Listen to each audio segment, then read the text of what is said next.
Iran వాళ్ళు ఇజ్రాయెల్లో ఉన్నటువంటి సాధారణ ప్రజలకు సంబంధించిన ఫోన్లని ఆ డేటాని హ్యాక్ చేశారనుకుంటా. వాళ్ళు ఇప్పుడు తాజాగా ఓ ప్రకటన చేసుకొచ్చారు. IRGC Iran revolutionary guard corps Israeli ఫోన్లకు ఒక మెసేజ్ పెట్టారు. మీరు అమెరికన్ రాడార్ సిస్టమ్స్ నమ్ముకుంటున్నారు, నా సర్వనాశనం అయిపోతారు, మీ మీడియా మిమ్మల్ని తప్పుదోవ పట్టిస్తుంది, మీ లీడర్లు మీకు అబద్ధాలు చెప్తున్నారు, అర్జెంటుగా దేశం విడిచిపోండి, మా మిస్సైళ్ళు వస్తున్నాయి, మీరు షెల్టర్లో ఉన్నా కూడా సేఫ్ కాదు, దేశం విడిచి వెళ్ళిపోండి, మేము సర్వనాశనం చేస్తామని ప్రకటిస్తున్నారు.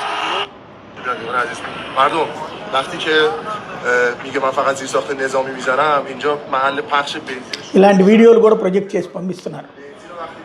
شما مردم اذیت بشید، میخواد کارهای نظامی نیست، بنزین برای مردمه، بنزین برای اینی که ماشین‌های شما، ماشین‌های امدادی و آمبولانس‌های شما راحت در شهر بچرخه. అంటే ఇజ్రాయెల్ అంతం చూస్తున్నామని ప్రపంచానికి నమ్మించడానికి.